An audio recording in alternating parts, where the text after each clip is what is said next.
is required to establish a practical difficulty and get 4 affirmative votes in favor of granting your requested variance. The second type of matter that we hear is what's called a use variance. The standard is higher. You need to show a hardship, and in that case, you need 5 affirmative votes in order to have your request for use variance granted. And then finally, we hear appeals from decisions of the city official or other boards. Our standard is practical difficulty, and again, you need 4 affirmative votes to have us overturn a decision of a city official or another board. Our procedure is that somebody from the Community Development Department makes a presentation, and then the board members are given an opportunity to question the city official. After that, the petitioner is asked to come up to the podium here and make his or her presentation, and we only allow one person to speak on behalf of the petitioner. Now, if that person needs some technical help, we will allow it for technical help, but otherwise, we don't have what we call a tag team here. One person gets to speak. So after the petitioner has made his or her presentation, the board members are given an opportunity to question the petitioner. After that, it's open to the public for comment, whether people are here in favor or against the requested variance. After we close public comment, we take no further comments from the audience, and a motion is made to either grant or deny the requested variance.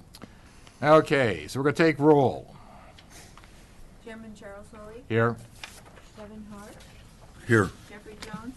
Here. Randolph Judd. Here. Peter Lyon. Here. John Miller. Here. Morgan Roth. Here. Jason Canvasser. And Cynthia Grove. All right, we have a full board tonight. So now we're going to take roll of the petitioners. Is there somebody here for 555 South Old Woodward? Okay. How about 1982 Bowers? All right, and 538 Pleasant. All right. So all the petitioners are here. All right, board members, you were just given a copy of the November 8th minutes right now. You want to vote on them now, or you want to have more time to approve them, to look at them, and we can vote on them next month? If that's Move to approve. all right. Second. All right, motion's been made and seconded to approve the minutes as presented. All those in favor say aye. Aye. Opposed by the same? All right, the minutes have been approved. Okay, Mr. Johnson, have you gotten any correspondence on any of these appeals? We have not. Okay. So we're going to call Appeal 16-39, 555 South Old Woodward.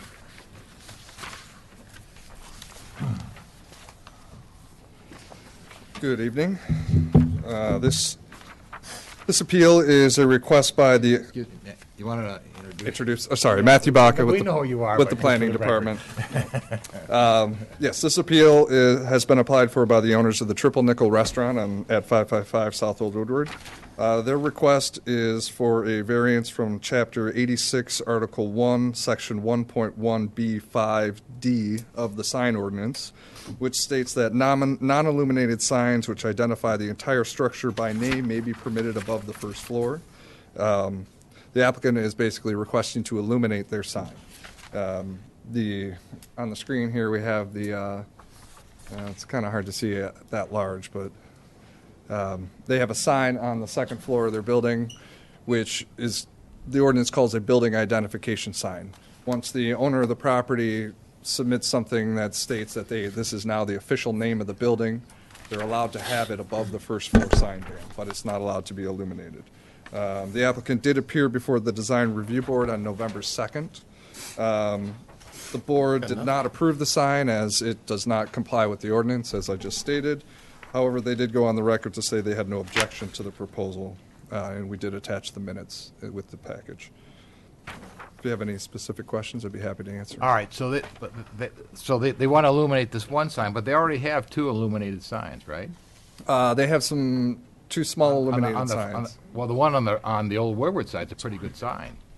Yes. But the one on the Woodward side is a smaller sign, correct? Well, yeah, they have a small, what we consider a name letter sign on the Woodward side, and then there's nickels that are projecting off.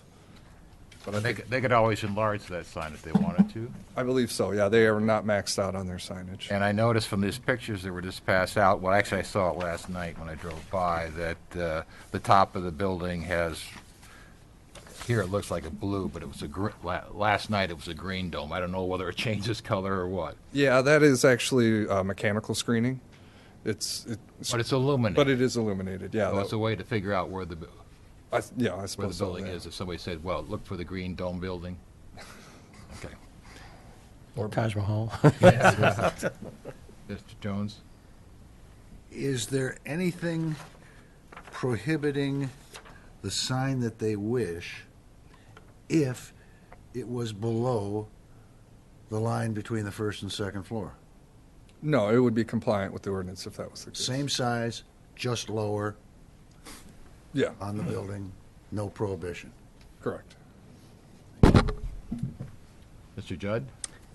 And looking at the same elevation, the east side of the building, there is a small protruding sign also, right in the middle of the building that has a nickel on it.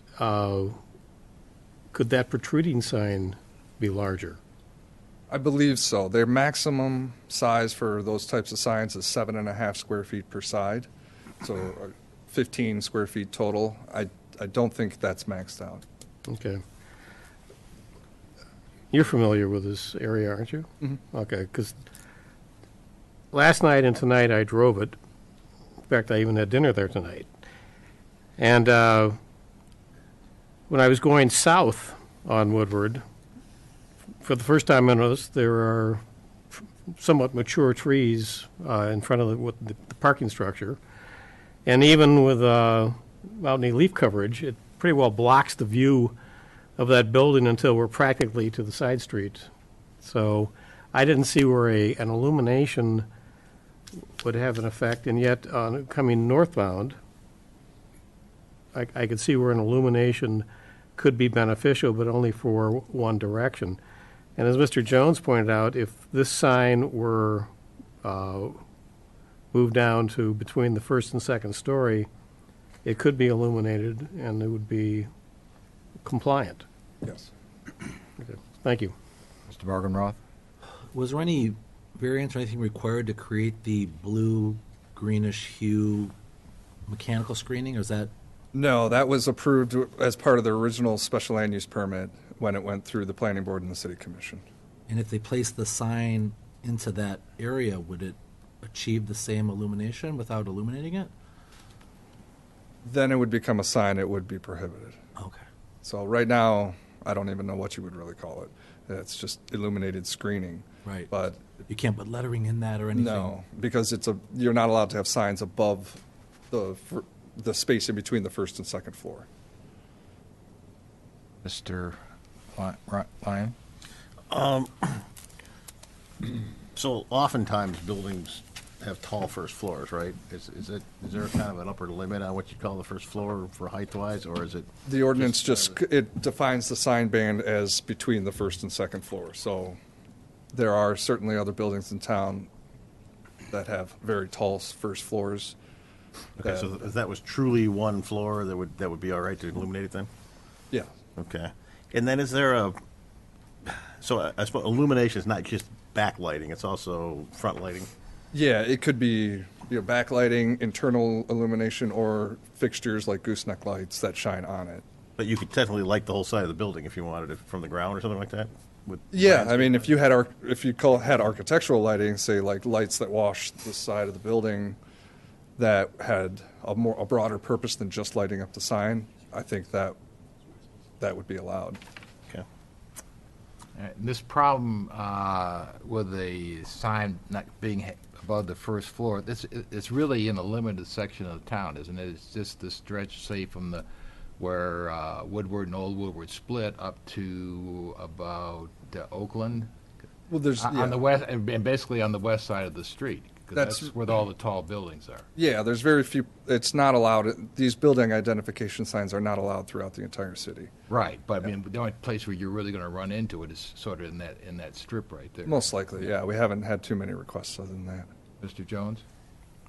Mr. Backer, do you recall, because I was on the board when we discussed this issue as it related to the gymnasium. And my recollection was that there was, we were searching for why the ordinance was the way it is, because I mean, I can read the ordinance, it's pretty straightforward, thou shalt not. Yeah. Okay? And my recollection was that it had something to do with residential areas nearby, ambient lighting, part and parcel of us wanting to encourage the fourth story being condominium, residential downtown, and that we didn't want to wash the light to the point that everyone would be uncomfortable or whatever. And I was wondering if you had any time to look at any of the basis for the ordinance. Were you able to review any of that stuff for tonight? I did not. You know, I know that certainly, especially since the lighting ordinance was put into place, you know, about 10 years ago, that's been a concern with light pollution and things like that. This specific part of the ordinance was installed after the lighting ordinance, so that may have been a consideration. But I wasn't on that committee, so I wasn't there during the discussions. Thank you.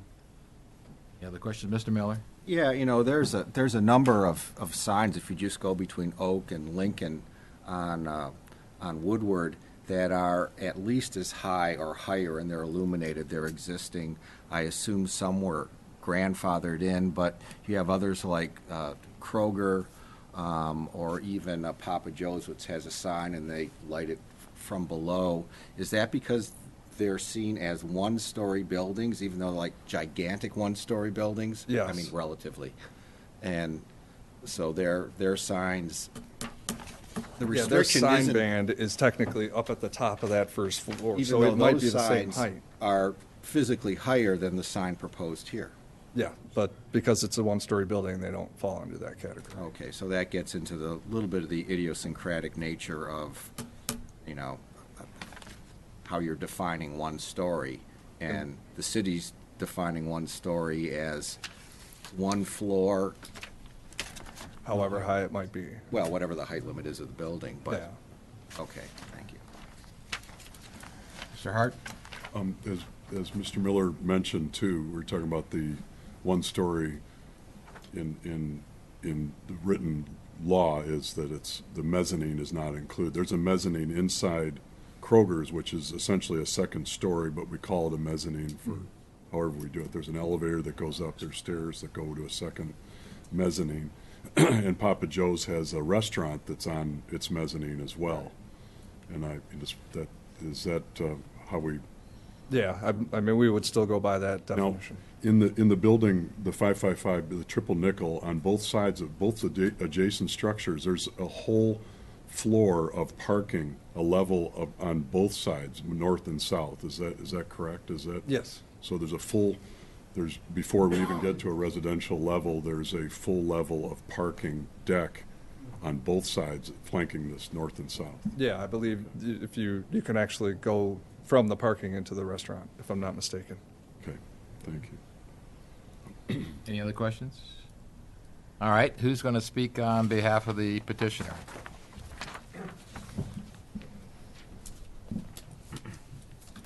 Good evening. My name is Jack Reinhardt. I'm one of the partners in the Triple Nickel. Appreciate everybody being here tonight. I know this is volunteer. Actually, there's a business case, but I also like to speak to the city. I think this is an important issue for the city as well as for the Triple Nickel. As far as the business case, we've had WMC broadcast there the last two Dream Cruises. They literally get hundreds of calls. Where is the Triple Nickel? We can't find the Triple Nickel. Right now, it gets dark at 5 o'clock. Okay, I checked today on the internet, 5 p.m. We're open till midnight, sometimes 1 o'clock in the morning. So that feature of the building is in darkness. So you got this bright light on top, and that you can't tell what the name of the building is. Even people, when I tell them the restaurant's at the 555. As you mentioned, the way it's tucked in, it's built in a parking structure. But especially on Big Woodward, you're going 55 miles an hour. You're gone and, without it. And I agree that it doesn't solve all the problems by lighting it up at the top, but you still can see it. At least you catch the eye and you can read it. Right now, you can't tell what it is, what the structure is. So illuminating is very important to us from a business perspective, but I also believe that is every bit as important to the city, from the city's perspective. Right now, that area on Big Woodward is dark and dingy without the upper band being lit. We could put a band at the lower level and light it up 3 times bigger. Now, everybody would say, who was the architect that did that? And I purposely, in working with Paul Dieters, who's here from Metro Sign, for any technical questions, we undersized the sign. We could have made the sign 3 times bigger and lit it up. But first of all, it would be, 10 feet above or 9 feet above the ground. It wouldn't help us on the other side. It wouldn't help us with the trees blocking. So it really doesn't help us that much. I believe that, the lighting was undersized, very subtle, very modest, because I didn't want to present something like Times Square here, because I know that I wanted to be sensitive to the city. At the same time, though, I think this has a lot to do with aesthetics and the artistic presentation of the building to the community. If you guys want me to go and put a sign at street level, I can do that. I have to tear out the awnings and do some other things. I think that it's done in very good taste. As I prepared for this thing tonight, I couldn't help but think of the old Latin phrase, vestis facit virum.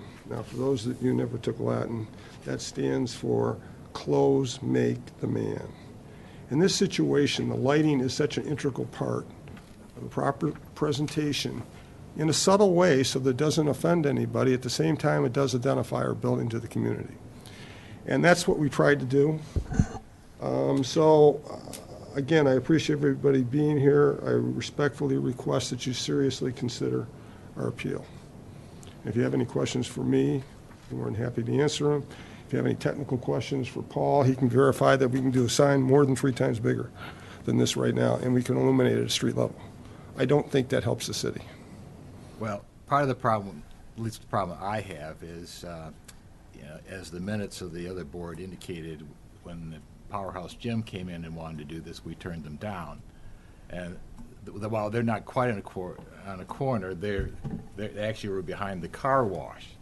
And so, what makes your place different from any other of those businesses along there? Because if we grant you the variance, then everybody else up and down the road can come in and say, well, we got the same problem. Well, I think you've already had, as the one board member pointed out, there's already a number, especially in Big Woodward. This isn't Old Woodward, this is Big Woodward. Right. There's already a number of signs out there, and this is done in very good taste. And I think that in the end, from a practicality standpoint, it's important that in this community that things look the best they can possibly look from an architectural and artistic standpoint. And I think that the small, subtle sign is much better than us going down and putting a big sign, because you can't stop us from putting a big sign. No. Yeah, and I guess so the question is. And this is a unique building. Let me say that. This is a unique building. It's built in a parking structure. There's no other building like this. And from a restaurant, I think it's the only, well, I guess Social's got a second floor to it, but it's the only restaurant other than Social I know of that has these venues of these, these special events, which has been very well received in the community. And we have a lot of people come from all over the city, not just Birmingham, for all these special event parties that we've had so far. So it is a little bit different that way, too. Why is it you can't comply with the ordinance? We can. Okay. And if somebody calls up and says, we want to come to your restaurant, do you tell them, well, look for the building on Woodward that has the green dome on it? Well, that color changes we set that up Okay. to remind people that it's Valentine's Day, that it's Sweetest Day, that it's Halloween. It is really kind of we really kind of looked at it as kind of a way to the people that are too busy in their life to know that it's Valentine's Day in a couple of days, will we light up the top of the sign and let them know, hey, you better check and figure out what's going on. All right. Mr. Jones? Did you build the building? Yes, I did. Did the sign ordinance change since you built the building? No, it did not. I appreciate the restaurant business is a tough business to be in. I absolutely do. I know it has vagaries that many businesses do not have, and the public's idea of what or what not can make it a very difficult business. But I'm not in that business. You had excellent design people. You've expressed yourself very well as to why you did what you did. What? I guess what I'm saying, did this not issue occur when you were building? Well, let me speak to a couple things there. I think that's important. First of all, I've never been in the restaurant business before. I have no interest in being in the restaurant business. I did it for one reason, because the south end of Birmingham was dead. Stone dead. We lost our liquor license. We got in a dispute. It ended up at the Blue Martini. Did that help the city at all? I don't think so. Okay, so we lost our liquor license. I went in for a bistro license. I got declined. I ended up getting an economic development license. The city thought that it was a prominent enough and important enough building in the city to be the second one to get an economic development license. The only reason why I did it is to create some activity, because I do believe in the end the city's got to merge from the south end to the center, and it's all got to become walkability. Right now we don't have that, okay? And I think that doing this helped. Now, are we there yet? No. But that's the only reason why I did it, because I really felt that we needed it. I put together a partner group to do it and share the risk with me. But I have no interest in being in the restaurant business, but now I'm here. I want to do the best I can. Now, I guess the question I have for you is, what's the alternative? You can say no, which I respect that. It's very clear with the ordinance. Then I can go and put my Times Square sign at the first level, and there's nothing you can do about it. I'm not trying to be offensive. I'm just trying to tell you a reality. I've got to get signage over there. Mr. Chairman, if I may ask again, my question was not your business process. My question was not how admirable your goals were. My question was, what did the ordinance change when you built your building? I'm saying you had choices. You've heard. Okay. You could have made it a one-story building, sir. I hired Ron Ray, the best designers in the city. Nobody told me this. I appreciate it. Okay. That's all I'm saying. All right, okay, I'm just telling you, I hired the best people, Ron Ray, and he gave me these signs this high. And they weren't even illuminated, okay? And then I found I could do it 100 square feet, so. We're not the planning Okay, commission, no, I'm not sir. trying to give you a hard time either. I just want you to know that I'm trying to be respectful. Mr. Lyon? The issue is you have style and you have function, and the real issue, in your case, it's style and function and design and so on. In our case, it's the law. And the issue is, there's several points you as the appellant need to address. The first of one is that the alleged practical difficulties are peculiar to the property of the person requesting the variance by reasons of physical or dimensional constraints of the building or site, and result from conditions which do not exist generally throughout the city. So that's your first hurdle. What makes this building particular? Well, first of all, it's situated between the two of the, clearly the apartment's 15 stories high. It is the highest building in Birmingham, and the other one is actually 7 stories high, which is 2 stories higher than the current zoning. So it is squeezed in between 2 of the tallest buildings, one of the, clearly the tallest building. So, and you're at 55 miles an hour, you cannot see this building. You cannot see the signage without it being lit up. And so How that's is that different than the building immediately north of that? building north. North of the 555 building, north of, you go all the way to Maple, right? How is your building? Well, different because they're than not squeezed in between two of the tallest buildings in the city. And it was also backdropped in between a parking structure. So it's a very unique building. There's no other building like this. I challenge you to tell me another building is built in a parking structure the way this thing was. Thank you. So, Mr. Judd?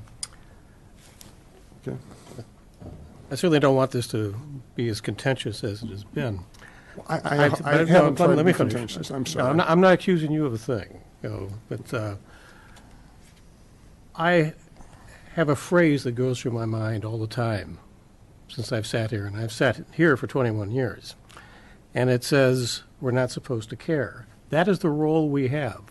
You mentioned taste and aesthetics. Those are two things that we do not deal in. We are here to, we are not consulted by the city when they put together an ordinance. In fact, that's not our job. We are a quasi-judicial board. Judges are not consulted and participate in lawmaking. They do have to interpret it. We have, as has been pointed out to you, we have an ordinance, and whether we agree with it or not, we're not supposed to care. You want us to take sides and say, what you can do would be offensive. It might very well be. And as you very ably pointed out, and none of us argue with you, you certainly can do the first story sign. And you can make it bigger and brighter. But it's not our job to balance the two. We're here to interpret the law, as has been pointed out to Understand that Mr. myself. Lyon and by Mr. Jones and now by Mr. Judd. And I respect your opinion there. I'm an attorney also. I practice law.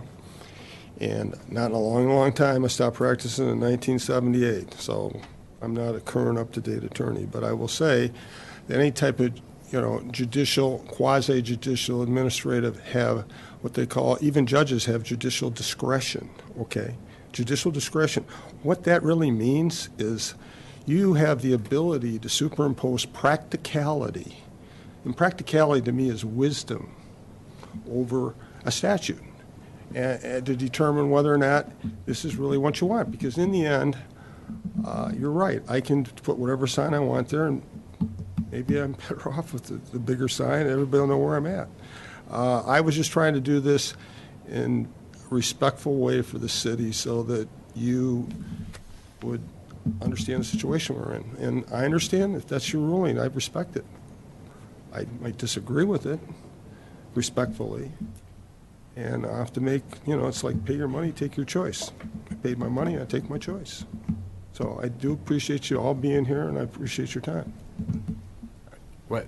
As I indicated when we started the meeting, there's a criteria you have to establish. And when we look at it, then we have to determine whether have you established the criteria you need to show a practical difficulty. So that's where we're at. All right, any other questions for the petitioner? Isn't there a vote, or? Isn't there a vote? Oh, yeah. Yeah, we're going to, Okay. yeah. We haven't gotten there yet. We haven't gotten there Get a yet. vote on it. Pessimist, you don't know. All Okay, right, thank you. any other questions for the petitioner? All right. Anybody in the audience want to speak to this? I just, But he's- there was one point that came up, just real quickly. And who are you, My name's sir? Paul Dieters. I'm with Metro Detroit Signs. Okay. One of the things that, one of the commissioners had asked about whether the illumination that's at the top of the building could be used to identify that. I suppose there is some difficulty in the fact that does change colors. The other thing is that I'd ask you to consider is, as you know, the restaurant business is an impulse business. A lot of people driving down the road make their decision where they're going to go. They don't know that that's a restaurant by that building. How are If they you're going to know? looking for But how are they going to know if by seeing the name triple the- nickel? How are they going to know it's a restaurant? Well, just from the advertising and the marketing that they do, they market their name and some of that goes out there. It's easier to identify the building if you can see what the name of the place is. That's what I just asked you to keep that in consideration as well. Thank you. Anybody else in the audience want to comment on this? All right. Does someone want to make a motion?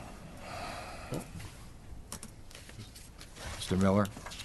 Appeal 1639, 555 South Old Woodward. I motion to approve. I believe that this appeal is really about this incredibly unique location of this building, and really nothing else. This location is so unique to the city that I think that approval here would certainly not set any other precedent for any other building or any other type of sign.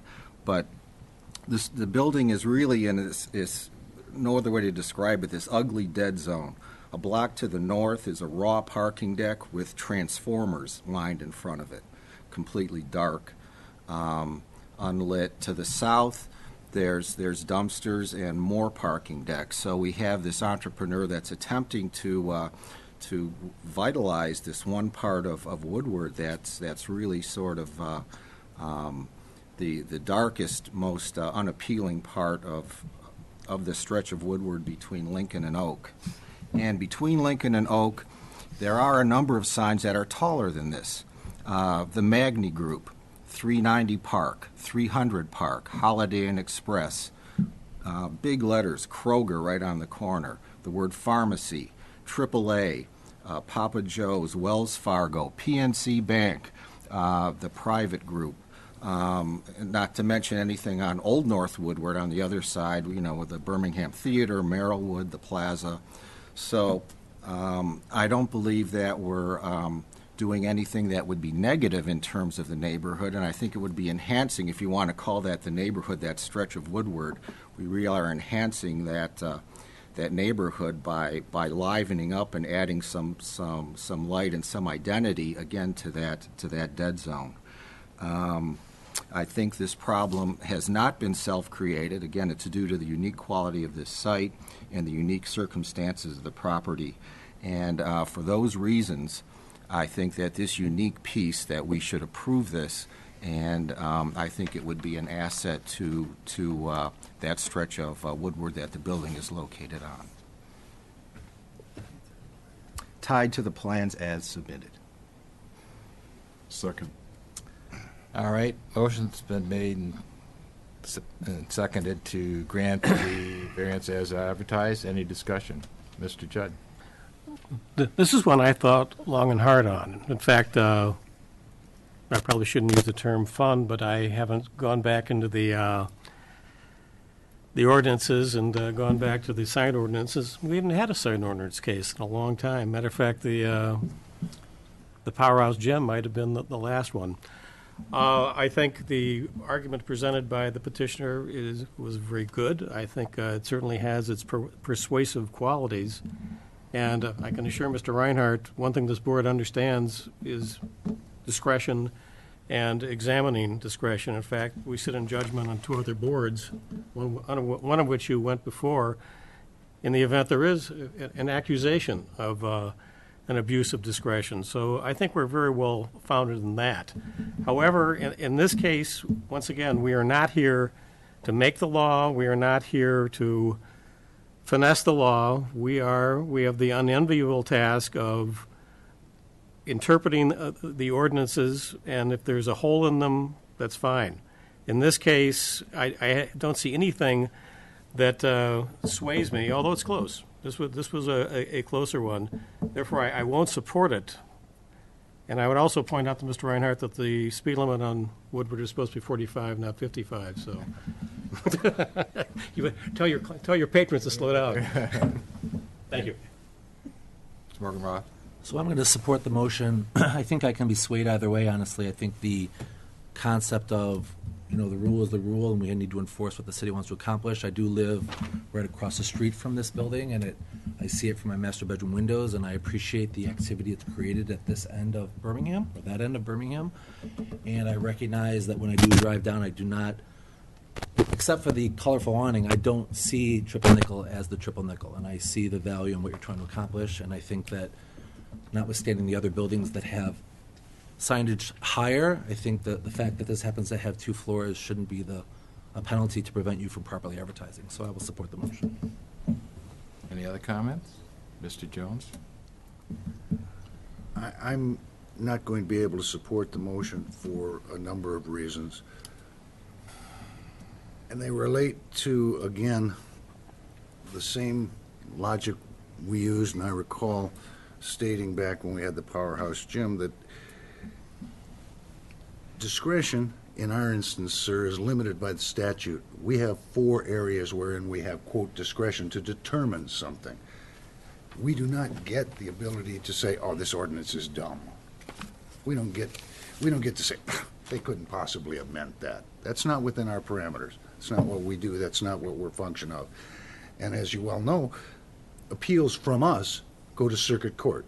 So we have a consideration here as to whether we wish to have the city engage in certain expenses it might not otherwise do. We're very, very sincerely sensitive to those issues. The issue of your design, I have the highest regard for the architecture community in this city. I believe they have imagination beyond words. And a design conforming to the ordinance, I think, could have happened and granted, could have gotten you that which you desire. I understand Woodward. I'm the fellow that said the restaurant business is a difficult business because, as your sign technical man said, it's an impulse business. I do believe it's difficult. But we're not in the concept and we are not involved in the idea of having any kind of discretion or any kind of input into your own business decisions. We have that ordinance and we have our blinders on. I'm also of a mind that, yes, within the context of what architecture can do, I believe you can comply with this ordinance.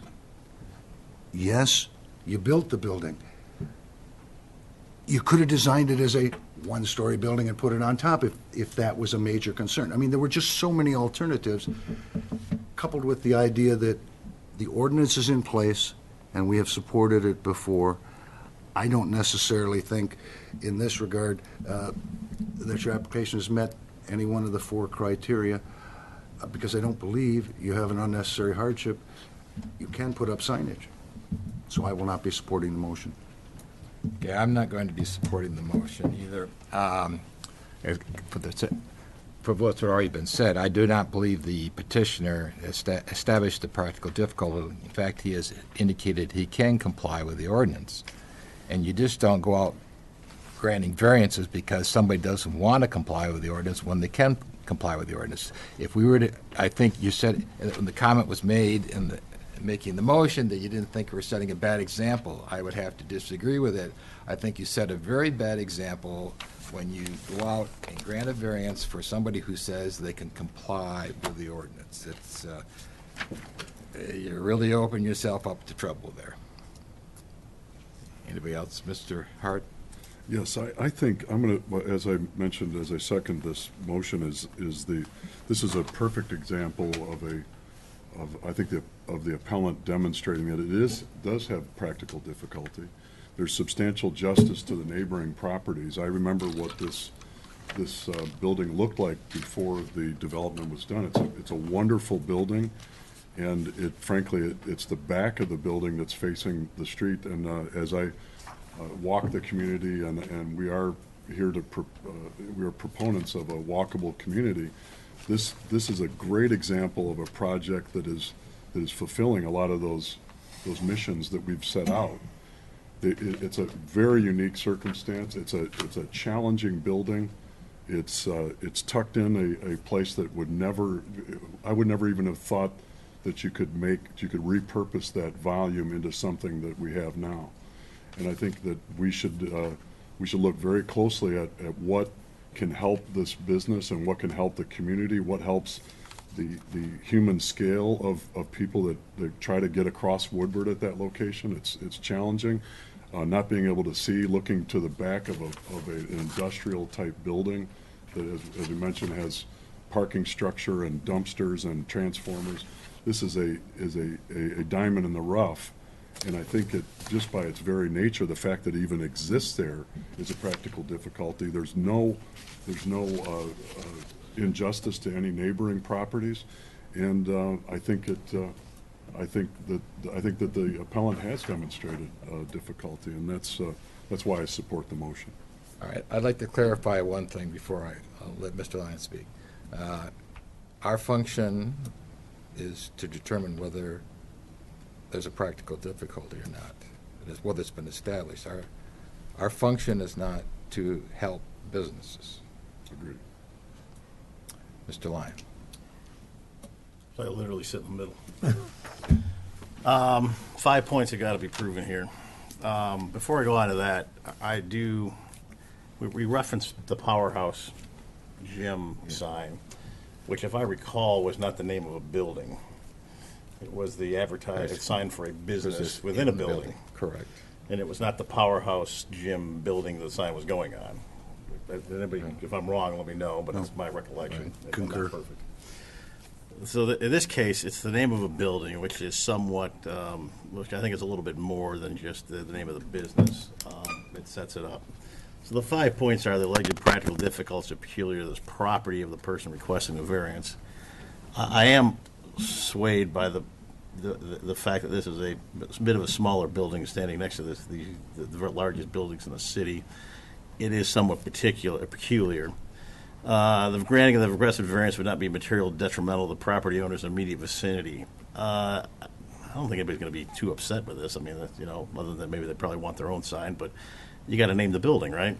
And then I think clearly, and then the granting of the variance would not be contrary to the general objectives of the chapter. Now, this is in keeping with the spirit and intent of the ordinance. What's the ordinance intent here? I don't know, actually. I can surmise that we don't want to put great big illuminated signs on the top of buildings. This doesn't look like a great big illuminated sign. It is on the top of a small building.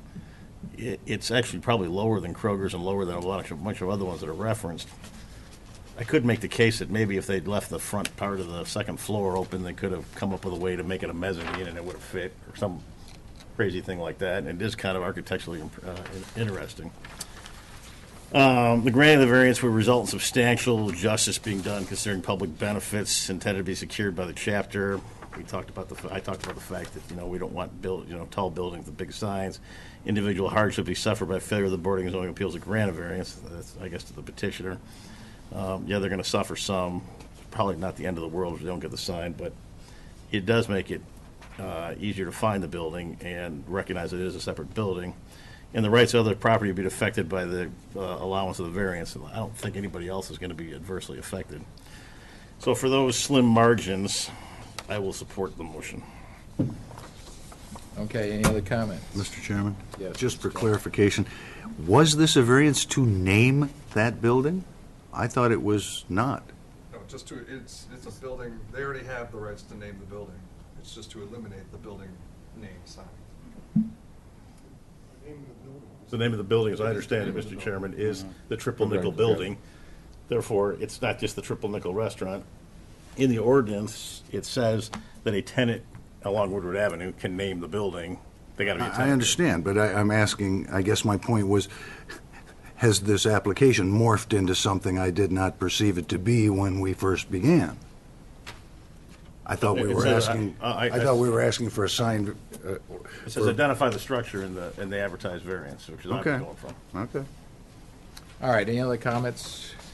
All right, the motion is to grant the variance as advertised. Call the roll, please. Mr. Miller, Yes. Mr. Hart, Yes. Chairman Lilly, No. Mr. Jones, No? Mr. Judd, No. Mr. Morganroth, Yes. and Mr. Lyon. Yes. You have your variance. There you go. Thanks very much. You're welcome.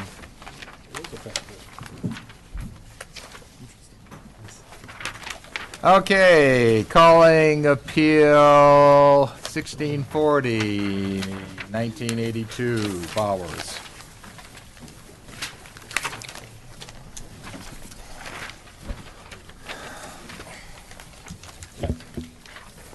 Good evening, board members. Scott Worthington with the Building Department.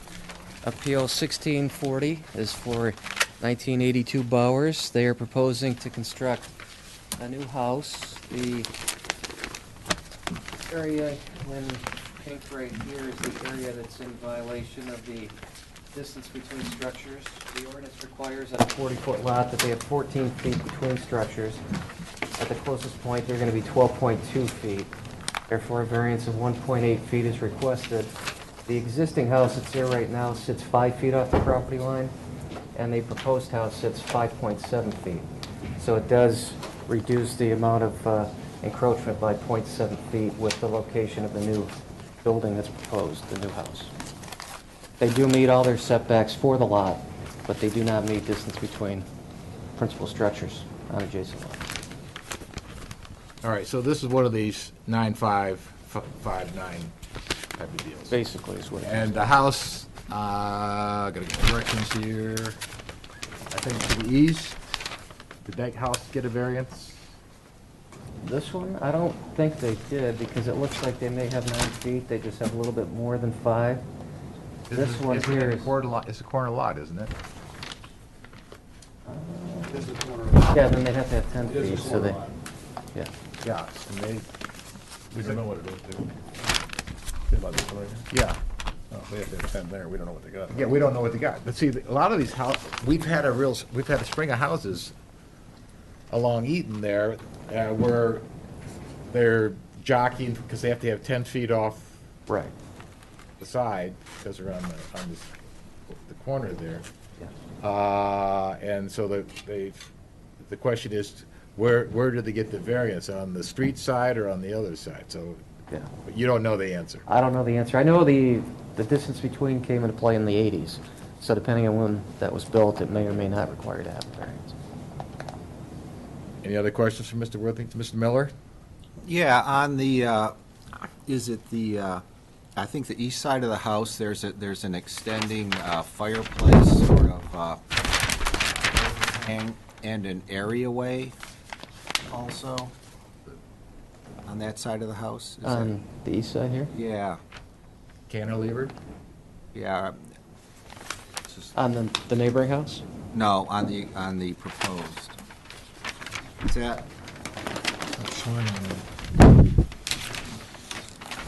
The chimney on this side? yeah, right there, there's That, the, that can project into the required setback. There's no so that's distance not a between. problem, and the areaway wouldn't present The on its window well? own. Correct. problem. Correct? Yeah, that doesn't come into play with distance between. All right. So those are within what's appropriate for the, as far as the zoning goes. Yeah, if it's approved to be at that distance, it would be appropriate. All right, any other questions for Mr. Worthington? Okay, who's going to speak on the behalf of the petitioner? Rigger, architect.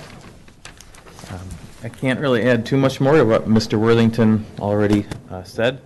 We're improving the existing condition. And I guess that's about all I have to say, really. So when you say that you're improving, you mean you're decreasing the nonconformance?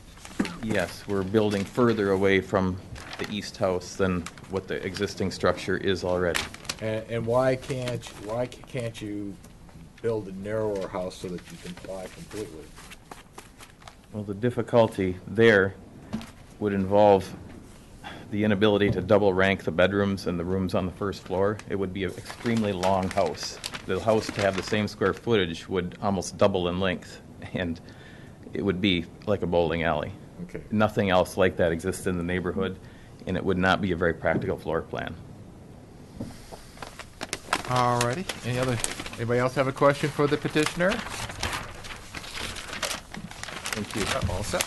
Anybody in the audience want to comment on this appeal? All right, someone want to make a motion? Mr. Miller? Appeal 1640, 1982 Bowers. I propose to support the appeal. I believe it's due to the existing conditions of the adjacent properties. We've seen similar situations like this before. By granting the appeal, will allow the property to be fully developed in a similar fashion to the rest of the neighborhood. So we will be enhancing and reinforcing the neighborhood by supporting this appeal, and the house will conform to the other houses on the same street. I believe this is not a self-created situation. Again, it's due to the houses located on either side, and I would tie the approval to the plans as submitted. Second? All right, motion's been made and seconded to grant the appeal as advertised. Any discussion? All right, the motion is to grant. Call the roll, please. Mr. Miller? Yes. Mr. Morganroth? Yes. Mr. Ryan? Yes. Mr. Judd? Yes. Chairman Lilly? Yes. Mr. Hart? Yes. Mr. Jones? I'm sorry. Yes. Mr. Jones voted. I'm sorry, I thought you said Mr. Jones. He's a I apologize. ventriloquist. Crossing guards here, you know, right? Did you throw your voice again? All right, you Are you got still? you got your variance. You wanna Somebody pick up your voted drawings? for it, I'm not sure. I can't believe it. I thought you were cutting down on your ventriloquism. Get 4 either way. You want to pick up your drawings, sir? You can reuse them for whatever you need to use them for. Yeah. Line your bird cage, All right. fish in them, or recycle Call- them. call- Paid a lot for it. Calling appeal 16-41, 538 Pleasant. Sorry. Please. Good luck.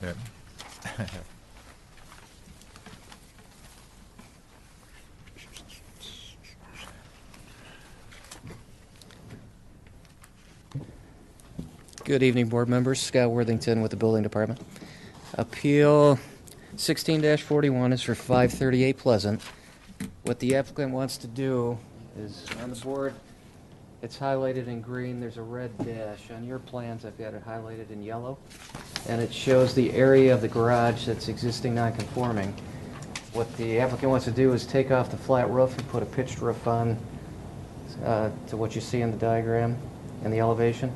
But to do that, they need 3 variances. The lot's 70 feet wide, and on one of the variances, you have to be at least 5 feet off the property line. They're 3.8 feet, so a variance of 1.2 for a minimum 5-foot setbacks requested. The second one is for the total side yard setbacks. So we add the 3.8 and the 10 feet, we get 13.8 feet. They need 17.5, so 3.7 feet requested for that. And then the third variance is distance to the adjacent house. At that point, at the closest point, they're 10.8 feet. They need to be 17.5, so variance of 6.7 is requested. So if you see that line, it kind of follows the area where it's in violation of today's setback requirements. They don't want to add any square footage to the garage. They just want to replace it with a pitched roof from the existing flat roof they currently have right now. Okay, so they're staying within the existing plane. Exactly. Any, Mr. Morgan Roth? Is the overhang or gutter or anything going to extend further in than the existing structure? It'll be basically matching what they have right now. It's 6 inches maybe.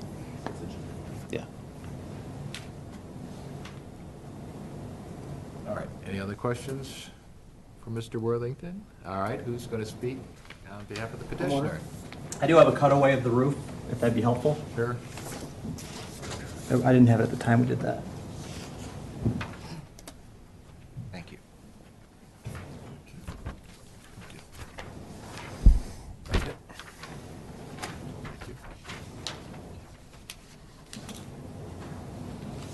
Thank you, sir.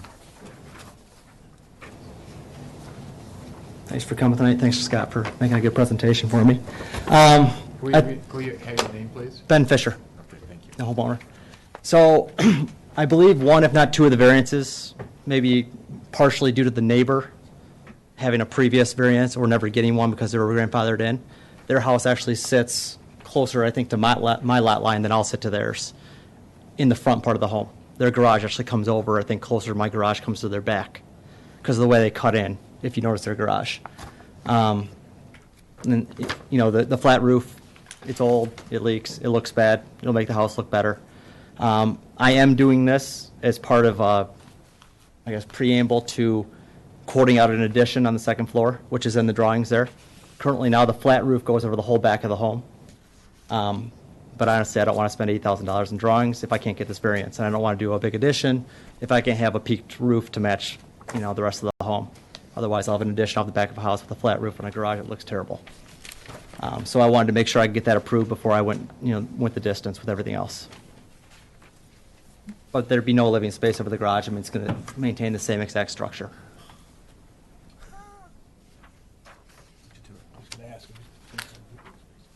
Yeah, okay. So the addition is going where? Over the existing flat roof. So right now, up the back of the home, there's a flat roof. Yeah. Which is like an old, I don't know, probably 30-year-old, like living room addition of a, traditional like bungalow bump out. And I'm going to go off of the back of that, which is existing. I'm not going to do any new footings, nothing. All existing. You're going in towards the lot, right, for the addition? No, I'm not, nothing new will touch the ground. No new everything will be with the existing footprint of the home. So right now I have a flat roof on the back of the house. It's a single story. I'm gonna go up. That'll be living space. The garage is the only thing that need the variance. Okay. So when I talked to Scott, I said, hey, if I did everything and didn't touch the garage, am I fine? Yes. You know, once I touch the garage, roof, that's where things come into play. And I talked to the neighbor. Neighbor's fine. Mr. Jones? And you watched our minutes from the last meeting and were worried. I didn't. Oh, I did. So a little bird warned me about that. I will ask. Did anyone drive by my house today taking pictures? No. Okay, I'm glad to know it was He you. always takes pictures. The neighbor called me and said, "There's a guy in the silver car taking pictures of your house." I'm like, "All right." You can So- charge them a fee. You didn't authorize them to take pictures, did you? We do drive by and do it surreptitiously. We change cars. One of our practices. All right, any other questions for the petitioner? All right, there's nobody in the audience, so we won't ask for public comment. You can go ahead and sit down. All right. Someone want to make a motion? Mr. Lyon? Mr. Chairman, in regards to Appeal 1641, 538 Pleasant, I would move to approve the 3 variances advertised. Appellant seeks a variance under Chapter 126, Article 2, Section 204, requiring a minimum side setback of 5 feet. The existing garage is 3.8 feet, and requiring the new roof of this existing garage to be 1.2 feet variance. Chapter 126, Article 2, Section 204 requires total side yard setback at 17.5. However, the existing garage is at 13.8, therefore we need a variance of 13.7 to build a new roof. And Article 126, Chapter 126, Article 4, Section 474 requires a minimum of 17.5 between principal structures. The attached garage is 10.8 feet away from the adjacent house to the south. Therefore, a variance of 6.7 feet is requested to build a roof on the existing garage. I believe that strict compliance is unduly burdensome. In this case, the appellant seeks to take a flat roof and put a pitch on it for recognizing the weather, rain, snow, and other things we get in this section of the country. I believe that it does substantial justice to the appellant as well as the homeowners around. He's not expanding the footprint. It's a minimal sloped roof. I think it's the minimum variance that would be necessitated for a pitched roof in this area. I would tie it to the plans as presented tonight. Second. All right, motion's been made, seconded to grant the variance as advertised. Any discussion? Mr. Miller? Yeah, well, I'm going to support this motion, but I just wanted to add one thing, that with the design of your existing home, actually the flat roof on the garage is kind of a surprise when you sort of look around the corner. So I believe, that this variance will also allow the garage to be certainly more compatible with your existing home, and also a more reasonable design within the context of the rest of the neighborhood. Any other comments? All right, the motion is to grant the variance as advertised. Please call the roll. Mr. Lyon? Yes. Mr. Jones? Jones? Yes. Yes. Yes. That Mr. Jones. Chairman Lilly? Yes. Mr. Hart? Yes. Morgan Roth? Yes. Mr. Judd? Yes. And Mr. Miller? Yes. All right, you got your variance. Okay, Ask that you pick these up, sir. we now need to go to public comment. Thank you. And there being nobody in the audience, I guess we're not going to get any public comment to You guys discuss anything that wasn't on the agenda. Do you want me to go outside in the hall and see if there's someone there, Mr. no. Chairman? I do want to bring up one thing, because it's obvious with the first appeal, there's an issue, Mr. Johnson, you need somebody ought to look into the issue on glazing, because the triple Nichols whole first floor is kitchen, and it's all, at least on the Woodward side, and it's all exposed to the public. It looks terrible, and we got the same thing over here on the Townsend. And I Yes, know and when. there has been some discussion on that. And I can look in to see where Yeah. that has been. I can give you another example. It's the old Birmingham Drugs. It's Yep. now Save-On. Save-On. We wouldn't grant them a variance on the glazing, and so if you drive between that building and what used to be Neighborhood Just put Hardware, racks. you look at, it's terrible what you have to look at. New tinted glazing. All right. Motion? Move to adjourn, Mr. Chairman? Support. All those in favor? Aye. Okay. And thank you all for being